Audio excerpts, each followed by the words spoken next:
Hola, muy buenas, ¿qué tal? Bienvenidos a esta serie sobre la pintura de vanguardias. Hoy vamos con un tema muy especial sobre un artista que a mí personalmente me fascina, porque, bueno, ya me conocéis un poco, me fascinan los puntos de unión entre la filosofía, la literatura y las artes figurativas, y en este sentido hablar de Kazimir Malevich es hablar de toda la vanguardia rusa en general, porque estamos hablando de un personaje fundamental dentro de lo que fueron todos estos movimientos, lo que fue eso que se llamó el futurismo, un futurismo prerevolucionario. Aquí ya hemos visto en vídeos anteriores el futurismo, pero hemos visto sobre todo el futurismo de los italianos, el futurismo que se hace en Francia. El futurismo ruso es un poco distinto, porque es un futurismo mucho más ligado al folclore, mucho más ligado a las tradiciones populares, a los cuentos, a las leyendas que circulan por las zonas rurales de la amplia Rusia, como era la Rusia prerevolucionaria.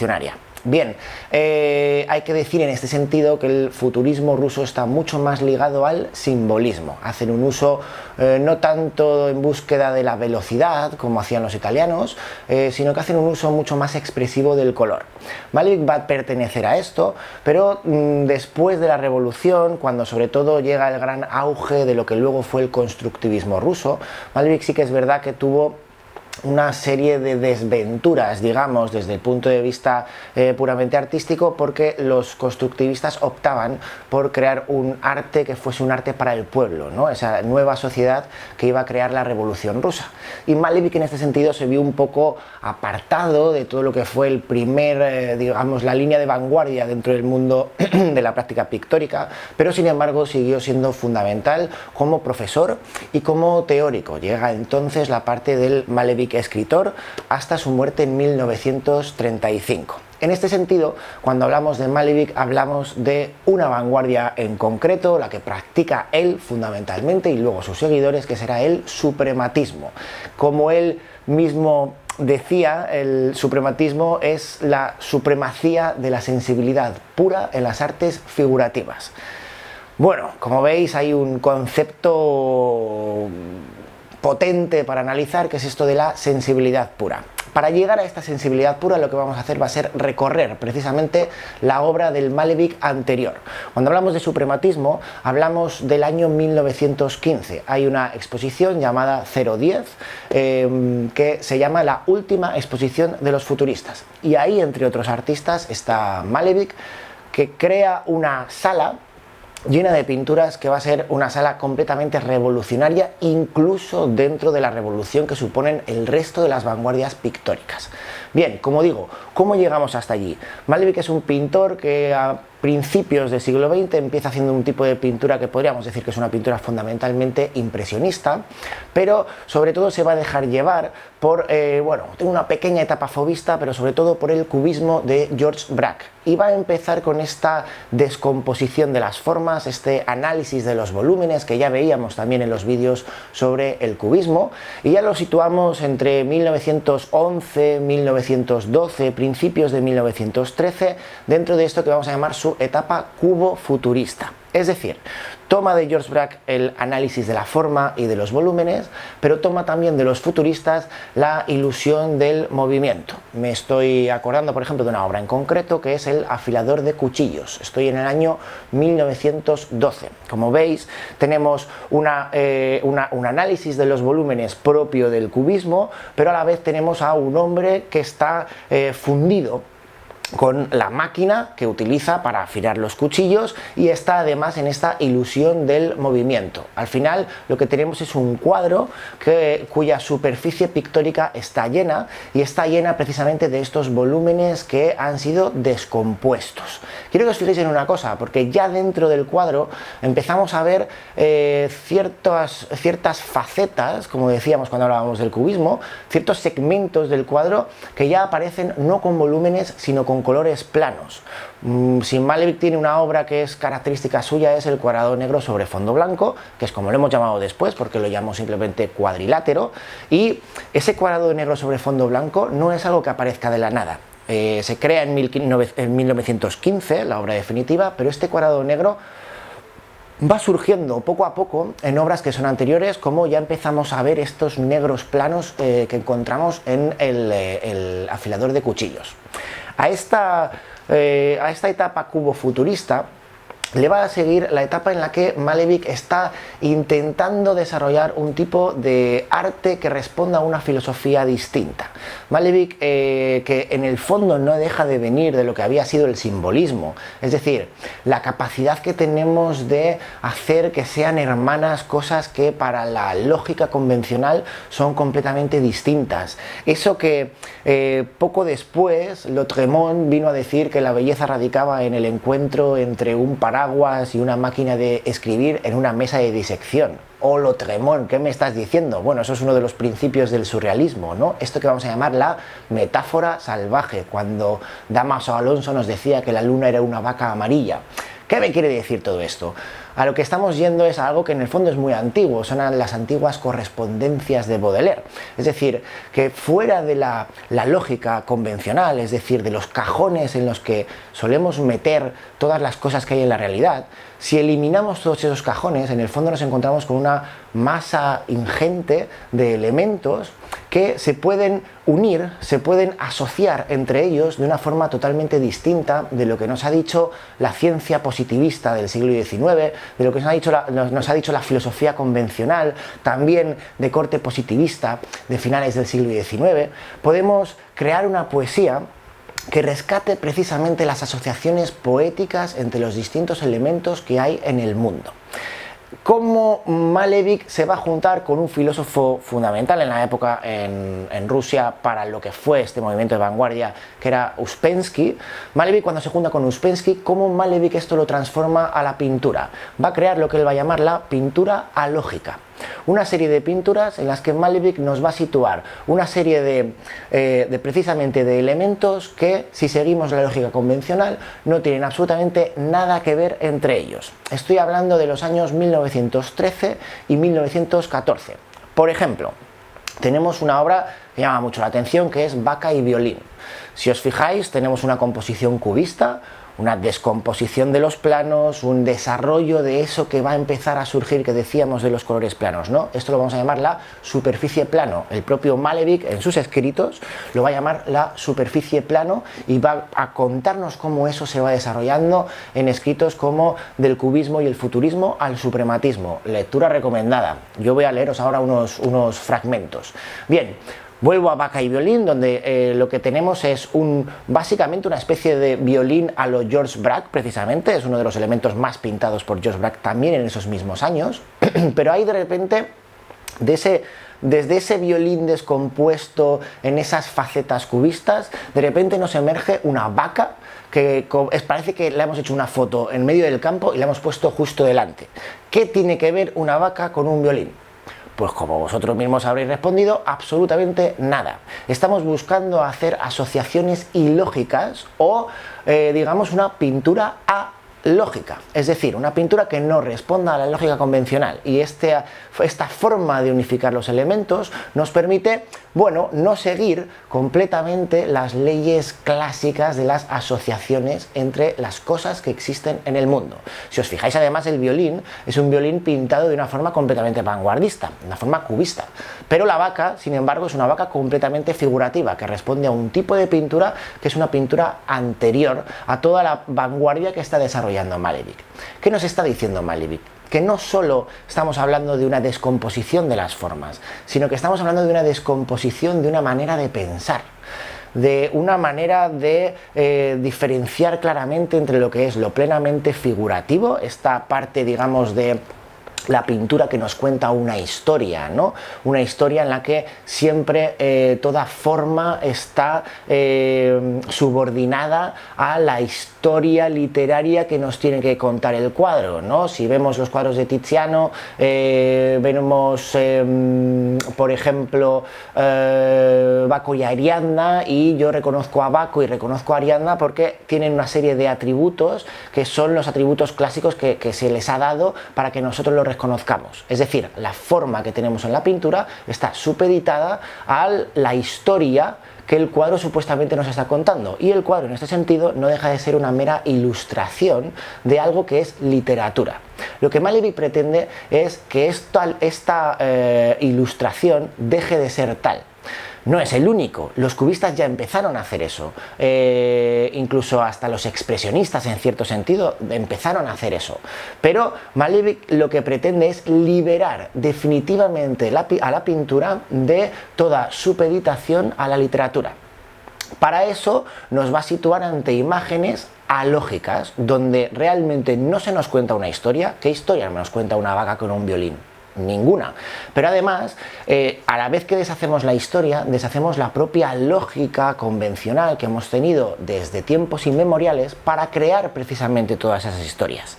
Y nos está diciendo Malevich, además somos capaces de juntar dos tendencias que son completamente distintas, como es la figuración que ha servido para la ilustración literaria y la no figuración, la descomposición cubista que encontramos en el violín y encontramos en el fondo. Vamos a otro ejemplo, pero nos sirve perfectamente. Tenemos Un inglés en Moscú, cuadro de 1914. Encontramos lo que vendría siendo una especie de maniquí que nos representa a un inglés. Tenemos introducción de tipografías, aparece un sable, de repente aparece un pez. ¿Qué pintan un pez, una lámpara, un sable dentro de un cuadro donde supuestamente lo que tenemos es un inglés en Moscú? Nada. ¿Cómo reconocemos a ese inglés? Como mucho con el bombín. Pero fijaos en el bombín, porque el bombín no tiene un volumen. El bombín se nos presenta como una superficie plana. ¿Veis cómo ya está emergiendo este cuadrado negro que vamos a encontrar en aquella última exposición futurista, que es la gran exposición del suprematismo de 1915? Esto ya lo vemos aquí. Pero este cuadrado negro ha aparecido de forma exenta, digamos, ya formando parte de una obra muy particular. Malevich colaboró con Matyushin, del cual hizo además un retrato precioso a modo cubista, en el año 1913. Bueno, en ese mismo año 1913 Malevich colabora con el compositor Matyushin en la realización de una ópera que se llama La Victoria sobre el Sol. Es una ópera completamente futurista. Malevich aquí lo que va a hacer son los vestuarios y todas las escenografías, y es en esas escenografías donde va a aparecer por primera vez el cuadrado negro de forma exenta en el telón. Bien, por resumiros un poco, lo que viene a contar esta Victoria sobre el Sol es como una nueva conciencia, un nuevo ser humano, una nueva sociedad es capaz de conquistar el Sol, y el Sol en ese sentido sería un paradigma, ¿no? un símbolo de lo que para Platón era la idea del bien, que en el fondo era la idea de una racionalidad que ha sido la racionalidad occidental. Una nueva forma de racionalidad, esto que el propio Uspensky o el propio Malevich va a llamar el realismo transracional, va a ser la que se imponga y la que sea capaz de conquistar ese sol para crear un mundo nuevo. Por eso la Victoria sobre el Sol. Bien, bueno, por cierto, tengo que decir, esta obra fue presentada, solo tuvo dos realizaciones, y fue presentada en 1913 en San Petersburgo, en el Luna Park, recibiendo la burla, por no decir la actuación completamente violenta por parte del público. Tuvieron que salir de allí corriendo. Claro, esto fue un escándalo completo. Bien, Malevich va a seguir con este periodo de pintura alógica, con el cual voy a acabar con una obra para que veáis todo este contraste que le está manteniendo, que es el Eclipse con Mona Lisa. Tenemos una descomposición de planos y de superficies plano, como va a ser la típica descomposición de la pintura de George Braque de esos mismos años, pero aparte encontramos pegado directamente una ilustración de la Mona Lisa. Si os fijáis, está la Gioconda, y justo, fijaos, para que veáis lo que es el buscar cómo hay que acabar con el contenido psicológico de una obra. Al fin y al cabo, lo que define a la Mona Lisa como un cuadro trascendental para la historia es la sonrisa de la Mona Lisa. Es decir, allí está contenida la psicología del personaje.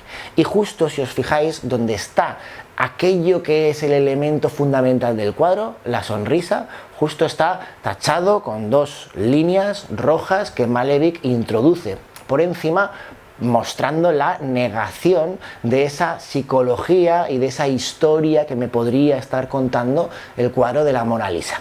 Luego, bueno, veis que aparecen unas tipografías también. Las tipografías vienen a decir en ruso eclipse parcial.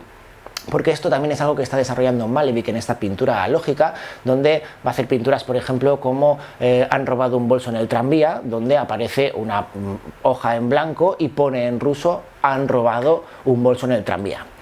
Estas cosas, esto os puede sonar mucho a esto no es una pipa de Magritte. Muchas de las conexiones alógicas o estas conexiones surrealistas que va a hacer Magritte ya lo encontramos en obras de Malevich de 1913-1914. Pero como digo, este suprematismo lo vamos a llevar a cabo en 1915. Malevich junta esta descomposición de las formas que ha llevado a cabo el cubismo, junta esta búsqueda de una pintura que no responda a una historia, que no responda a una pintura que sea, como él va a decir, los típicos paisajes que a todo el mundo le gustan. ¿Qué es un paisaje? Un paisaje es un elemento objetivo que un pintor llega y, digamos, fotografía. Malevich no quiere eso. Entonces él va a desarrollar un tipo de pintura que es lo que llama la pintura no objetiva. Pintura que no quiere representar nada y pintura que está buscando la esencia misma de lo que es la pintura. ¿Y qué es la esencia de la pintura? La esencia de la pintura son formas y colores sobre un plano. Estas formas y colores sobre un plano que interactúan entre ellas, formas que además son las formas más elementales, cuadrado, círculo, triángulo, colores que son los colores primarios, amarillo, rojo, azul, sumados al blanco y al negro, estos elementos se interrelacionan entre ellos para crear ¿qué? Para buscar una obra en la que se ensalce una sensibilidad pura. Es decir, en donde más allá de todas las historias que nos han contado, más allá de todas las sensaciones o psicologías tanto del personaje como del propio artista que intenta reflejar en el cuadro sus sensaciones o sus pensamientos sobre determinadas cosas, más allá de todo eso hay que buscar un arte que esté por encima de todo esto, que se manifieste como una ventana hacia un lugar que está por encima de todos nosotros, que es un lenguaje universal, el lenguaje universal de la forma y del color. Para eso es necesario hacer una destrucción total de todo lo anterior. Hemos visto cómo Malevich va llevando estos dos caminos, el del cubofuturismo como análisis y descomposición de la forma y la pintura alógica como una nueva búsqueda de una forma distinta de entender el mundo. Bueno, pues eso cristaliza en la destrucción de todo lo anterior que representa el cuadrilátero, cuadrado negro sobre fondo blanco. Algo parecido es lo que hará John Cage, por ejemplo, en la música, ¿no? Cuando cree una composición, 433, que sea una composición hecha de silencio. En el fondo, fijaos, porque estamos llegando, en cada disciplina estamos llegando a cuestiones muy parecidas. Lo que se pretende es una destrucción total de todo lo anterior para una construcción de algo nuevo, la construcción de una sensibilidad pura, fuera de toda objetividad, pero también fuera de toda subjetividad. Algo que nos levante hacia un lenguaje universal, que es el lenguaje de las formas. Ese lenguaje es el suprematismo. Leo párrafos de los manifiestos del suprematismo de Malevich. Cuando la conciencia haya perdido el hábito de ver en un cuadro la representación de paisajes, Madonas o Venus impúdicas, veremos la obra puramente pictórica. He roto el anillo del horizonte, he roto el círculo de las cosas, que aprisiona al pintor y a las formas de la naturaleza. Al revelar incesantemente lo nuevo, este anillo infernal aparta al pintor del objetivo del fin. En el artista, solo la cobardía de la conciencia y la indigencia de sus fuerzas creadoras caen en la trampa y establecen su arte por encima de las formas de la naturaleza, temiendo que se remuevan los fundamentos sobre los que el salvaje y la academia han basado su arte. Reproducir objetos y paisajitos relamidos es actuar como un ladrón que contemplara con admiración sus pies encadenados. ¿En qué consiste todo esto? Esto consiste precisamente en desencadenar los pies. Entonces, el propio Malevich nos va a decir, fijaos, hasta el momento estaba el realismo de las cosas, pero no de las unidades pictóricas. De manera que los colores estaban construidos de forma que no dependieran de la forma, ni de su situación en relación a otra unidad. Y es verdad, cada forma es libre e individual, cada forma es un mundo. cualquier superficie planopictórica es más viva que cualquier rostro con dos ojos y una sonrisa. Y entonces acaba este primer manifiesto diciéndonos: yo he desatado los nudos de la sabiduría y liberado la conciencia de los colores.